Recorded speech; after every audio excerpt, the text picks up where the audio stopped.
ॐ शान्ताकारं भुजगशयनं पद्मनाभं सुरेशं विश्वधारं गगनसदृशं मेघवर्णं शुभांगं लक्ष्मीकान्तं कमलनयनं जगभीरध्यानगम्यं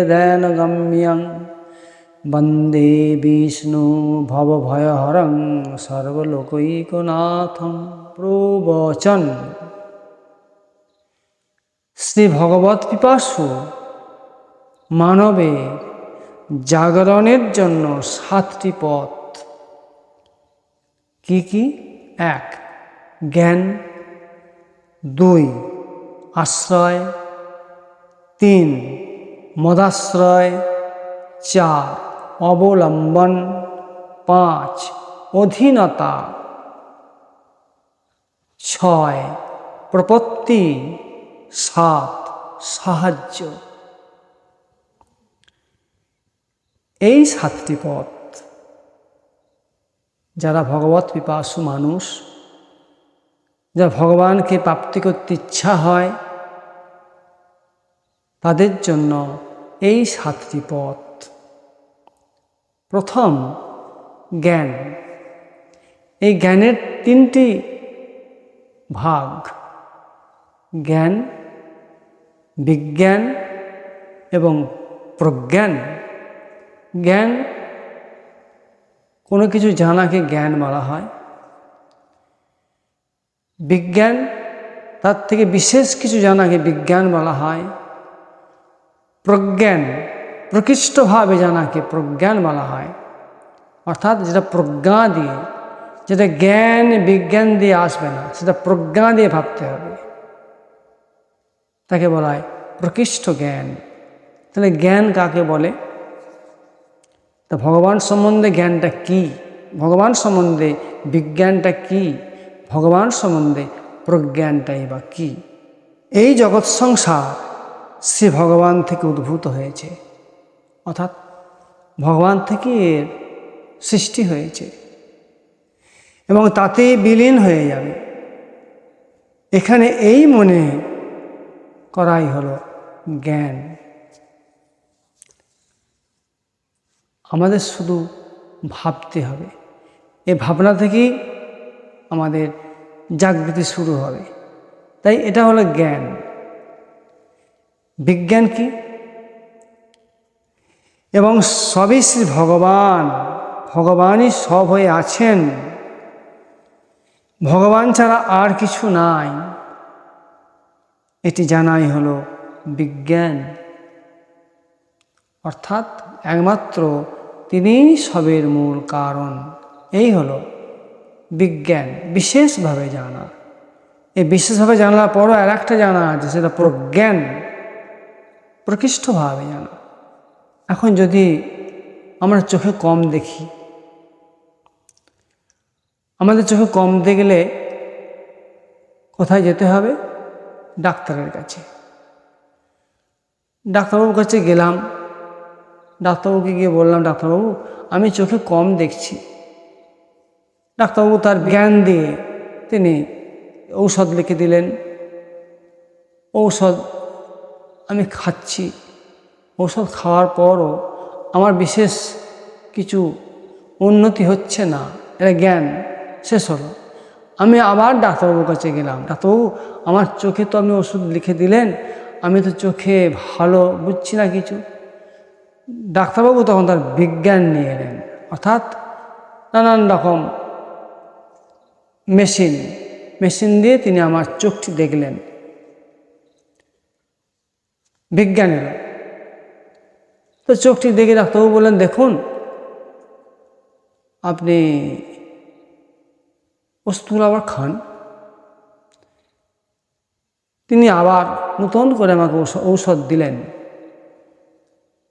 আমি খেলাম, খাবার পর আমার কোনো রকম উন্নতি কিছু নেই।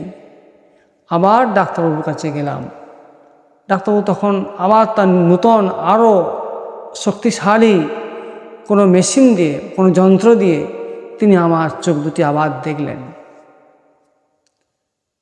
ডাক্তারবাবু তখন বলছেন, দেখুন দুঃখের বিষয়, আপনার চোখের যে শিরাগুলো সব শুকিয়ে যাচ্ছে, তাহলে জ্ঞান হয়েছে, বিজ্ঞান হয়েছে বা প্রজ্ঞান আসবে। আমি আবার বাড়ি এলাম, বাড়ি এসে আমি ডাক্তারবাবুর দেওয়া ওষুধগুলো আমি খাচ্ছি, ড্রপ দিচ্ছি, দেওয়ার পরও যেন আমার কোনো সুরাহা নেই। আমি আবার গেলাম ডাক্তারবাবুর কাছে। ডাক্তারবাবুকে বললাম, ডাক্তারবাবু আমার তো চোখে কোনো রকম উন্নতি কিছু হচ্ছে। ডাক্তারবাবু তখন বললেন, দেখুন দুঃখের বিষয়, আপনার চোখ আর হবে না, ভগবানের হাত। তাহলে এই যে বিষয়টা, আমার জ্ঞান সেখানে শেষ হলো, বিজ্ঞান শেষ হলো, প্রজ্ঞান কিভাবে হলো, কেন হলো? আমার কর্মফল, এই কর্মফলটাই বিশেষভাবে জানার জন্যই প্রজ্ঞান। ডাক্তারবাবু তো তার তো অনেক রকম ঔষধ দিলেন, ভিটামিন দিলেন, অনেক কিছু, যদি কিছু আমার দেহে চোখের জন্য যদি কিছু লাগে তার জন্য অনেক কিছু তিনি দিলেন, কিছুতেই কিছু হলো না। আস্তে আস্তে আস্তে আস্তে আমার চোখের শিরাগুলো শুকিয়ে যাচ্ছে। এই যে ভাব, এই যে অবস্থাটা, এই অবস্থাটা কেন সৃষ্টি হলো? ডাক্তারবাবু কেন পারলেন না? তাহলে জ্ঞান বিজ্ঞান সেখানে পরাজিত। কি এলো? প্রজ্ঞান এলো, প্রকৃষ্টভাবে জানা গেল। তখন আমার কি হলো? আমি কর্মফল। এই হচ্ছে প্রকৃষ্ট ভাব। তাই জ্ঞান বিজ্ঞান এবং প্রজ্ঞান, জ্ঞান এই জগৎ সংসার শ্রী ভগবান থেকেই উদ্ভূত হয়েছে, অর্থাৎ সৃষ্টি হয়েছে এবং তাতেই বিলীন হয়ে যাবে। এখানে এই মনে করাই হলো জ্ঞান। এবার আসছে বিজ্ঞান, এবং এই সবই শ্রী ভগবানেরই, এবং সব ভগবান হয়ে আছেন। ভগবান ছাড়া আর কিছু নেই, এটি জানাই হলো বিজ্ঞান। এবার আসছে প্রজ্ঞান, অর্থাৎ প্রকৃষ্ট জ্ঞান। সে ভগবান একমাত্র আমার আপনজন, তিনি আমার সমস্ত অস্তিত্ব জুড়ে রয়েছেন, তিনি ছাড়া আমার আর কেউ নেই। সে ভগবান ছাড়া আর কিছুই থাকবে না, এটাই হলো যথার্থ প্রজ্ঞান। আশ্রয়, যেমন আমরা এই পৃথিবীর আধার ছাড়া বাঁচতেই পারবো না, পৃথিবী ছাড়া আমরা বাঁচতে পারবো না, এবং ওঠা বসা খাওয়া শোয়া ইত্যাদি কোনো কাজই করতে সক্ষম হব না যদি পৃথিবী না থাকতো। তেমনি একমাত্র কারণের কারণ, সর্বশক্তিমান সর্বাধারের আধার শ্রী প্রভু শ্রী ভগবান ব্যতিরেকে আমরা বাঁচতে বা অন্য কোনো কিছু করতে সক্ষম হব না। আমাদের জীবন ধারণ, বাঁচা এবং কোনো কিছু করা একমাত্র প্রভুর শ্রী ভগবানের আশ্রয়ই হয়ে থাকে। এটাই হলো আশ্রয়, মদাশ্রয়। ভগবান বললে মদাশ্রয় মানে আমার আশ্রয় নেয়, অর্থাৎ শ্রী ভগবান বললেন সেই ব্যক্তি যে আমার কেবল আমার আশাতেই একমাত্র আমার উপরেই বিশ্বাস রাখে, সেই ব্যক্তি যে আমার কেবল আমার আশাতেই থাকে এবং আমার উপরেই বিশ্বাস রাখে এবং যে আমাকে আশ্রয় করে শরণাগত হয়, সেই ভক্তকে বলা হয় মদাশ্রয়, অর্থাৎ ভগবানের আশ্রয়। জীবের স্বভাবই হলো কাউকে আশ্রয় করা, আমাদের স্বভাব হলো কাউকে আশ্রয় করা। শ্রী ভগবানের অংশোদ্ভূত হওয়ায় জীব তার নিজের অংশীকে খুঁজতে চায়। ভগবান অংশী, আমরা অংশ, তো অংশ সবসময় অংশীকে খুঁজতে চায়, কিন্তু যতক্ষণ তার লক্ষ্য উদ্দেশ্য শ্রী ভগবান না হয় ততক্ষণ তার শরীরের সঙ্গে সম্পর্ক বজায় থাকে এবং শরীর যার জগতের অংশ সেই জগতের দিকে আকর্ষিত হতে থাকে। আমরা শরীরটি পেয়েছি প্রকৃতি থেকে। আমরা যখন মাতৃগর্ভে জন্মগ্রহণ করেছি বীজাকারে ছিলাম, এই গর্ভের মধ্যে বীজাকারে থেকে আমরা আস্তে আস্তে আস্তে আস্তে ভ্রূণ অর্থাৎ শরীর পেলাম। এই শরীরটি দেয়া প্রকৃতির, এবং সেটি হচ্ছে ভগবানের অধ্যক্ষতায়, সেই পরম পুরুষের অধ্যক্ষতায় প্রকৃতি কাজ করছে। বীজ স্বরূপ কিন্তু ভগবান। তা আমাদের দেহটি পেয়েছি প্রকৃতি থেকে, আমরা প্রকৃতির বাইরে। সে মনে করতে থাকে যে এ থেকেই আমি কিছু পাবো, এর দ্বারাই আমি সুখী হব, এবং যা কিছু হবে তা এই জগৎ দ্বারাই হবে। কিন্তু যখন সে শ্রী ভগবানকে সবার উপরে বলে মেনে নেয়, তখন সে শ্রী ভগবানের আকৃষ্ট হয় এবং ভগবানের আশ্রয় গ্রহণ করে। এই জগৎ সংসারে অর্থাৎ ধন সম্পদ বৈভব বিদ্যা বুদ্ধি যোগ্যতা আত্মীয় স্বজন ইত্যাদি যে আশ্রয় তা বিনাশশীল। এই জগতের প্রত্যেকটি বস্তু ব্যক্তি ঘটনা পরিস্থিতি সব বিনাশশীল, বিনাশ হয়ে যাবে, থাকবে না। আত্মীয় স্বজন প্রত্যেকটি বস্তু ব্যক্তি ঘটনা পরিস্থিতি সব বিনাশশীল এবং নষ্ট হয়ে যাবে, চিরকাল থাকবে না। অর্থাৎ চিরকালের মতো পূর্ণতা বা তৃপ্তি দিতে সক্ষম হবে না এগুলি। কিন্তু শ্রী ভগবানের আশ্রয় কখনো বিন্দুমাত্র কম হবার নয়, কারণ শ্রী ভগবানের আশ্রয় আগেও ছিল, এখনও আছে, পরেও থাকবে আমাদের জন্য। সুতরাং ভগবানেরই আশ্রয় গ্রহণ করা একান্তভাবে কর্তব্য।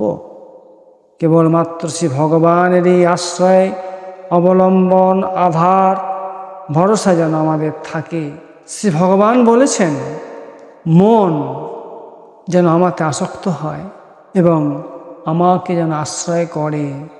মন আসক্ত হয় শিব ভালোবাসার দ্বারা, আমাদের মন আসক্ত হয় ভালোবাসার দ্বারা, এবং ভালোবাসা হয় আপন বোধের দ্বারা। আশ্রয় নেওয়া হয় তার কাছে যে বড়, অর্থাৎ শক্তিমান, তার কাছে মানুষ আশ্রয় নেয়। আর সর্বশক্তিমান তো একমাত্র শ্রী ভগবানই হতে পারেন। তাই তাঁরই আশ্রয় নিতে হয় এবং তার প্রত্যেকটি বিধানে প্রসন্ন হতে হয়।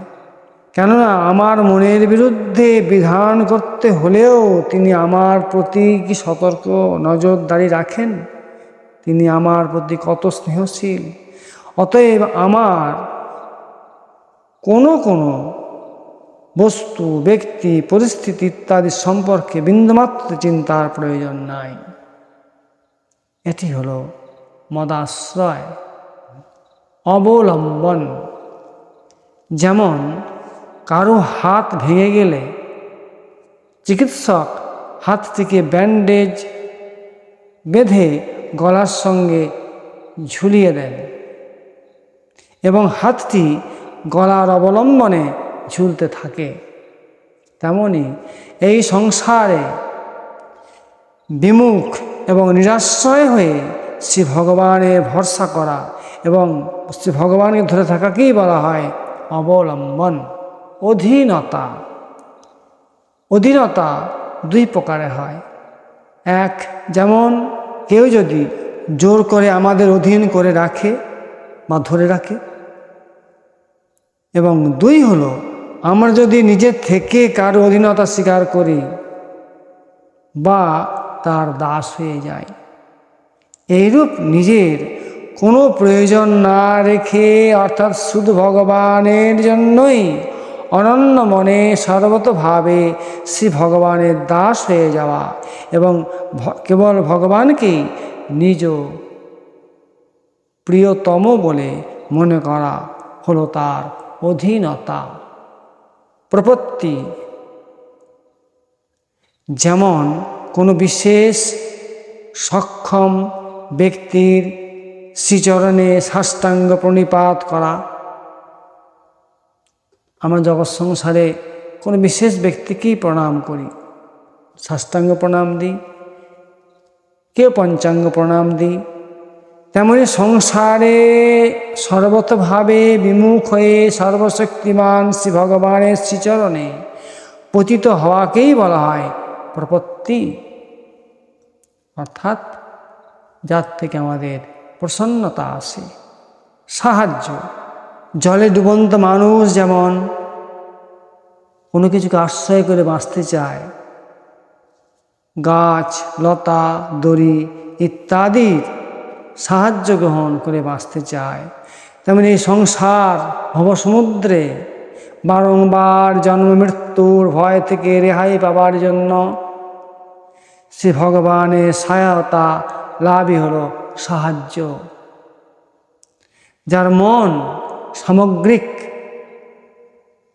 ভাবেই শ্রী ভগবানের দিকে আকৃষ্ট হয়েছে, যিনি সর্বতভাবে শ্রী ভগবানের শরণাগত হয়েছেন এবং যিনি শ্রী ভগবানের সঙ্গে তাঁর স্বতঃসিদ্ধভাবে নিত্য সম্পর্ক অর্থাৎ যোগের আত্মীয়তার সম্পর্ক স্বীকার করেছেন, সেই ভক্ত শ্রী ভগবানের সমগ্র রূপকে জানতে পারেন। সমস্তই শ্রী ভগবান এটি বুঝতে পারেন। শ্রী ভগবানের সমগ্র রূপই হলো তাই। শ্রী ভগবান বললেন, যে ভক্ত আমাকে দৃঢ়ভাবে আশ্রয় করে একমাত্র সেই আমায় উপলব্ধি করতে পারে। জয় শ্রীকৃষ্ণ।